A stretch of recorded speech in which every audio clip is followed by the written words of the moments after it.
नमस्कार आदाब, न्यू विदर्भ स्वदेशी न्यूजमध्ये आपले सर्वांचे स्वागत। बुलढाणा जिल्हा प्रतिनिधी सय्यद इरफान यांची रिपोर्ट। सत्ताधाऱ्यांसाठी वेगळे नियम, ॲडव्होकेट जयश्री शेळके यांचा सवाल। बुलढाणा जिल्ह्यात वाढत्या अवैध व्यवसाय आणि गुन्हेगारीला सत्ताधाऱ्यांचाच आश्रय असल्याचा आरोप करत ॲड. जयश्री शेळके यांनी सत्ताधाऱ्यांच्या आंदोलनावर टीका केली आहे।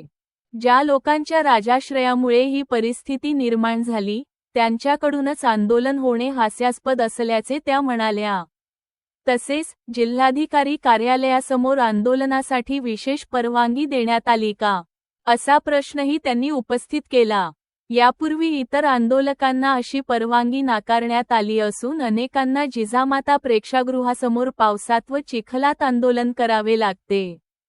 अशा परिस्थितीत सत्ताधाऱ्यांना वेगळी वागणूक दिली जात आहे का, याची चौकशी करून सर्वांना समान न्याय द्यावा अशी मागणी ॲड. जयश्री शेळके यांनी केली।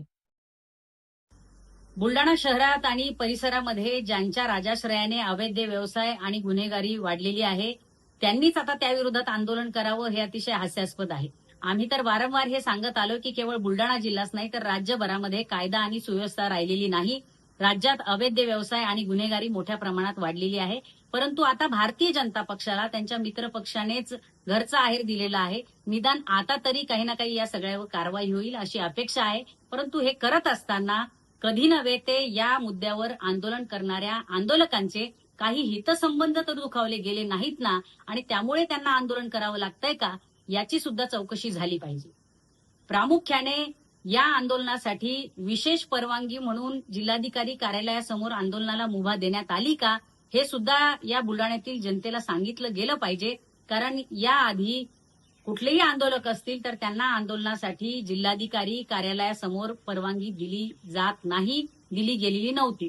आजही अनेक आंदोलक हे जिजामाता प्रेक्षागार बुलढाणा इथे चिखल पाण्यामध्ये पावसामध्ये आंदोलन करीत आहे, आणि असं असताना दुसऱ्या बाजूला केवळ सत्ताधारी पक्षाची लोक आहेत, म्हणून त्यांना विशेष बाब म्हणून जिल्हाधिकारी कार्यालयासमोर परवानगी देण्यात आली आहे का, हा सुद्धा जनतेचा प्रश्न आहे।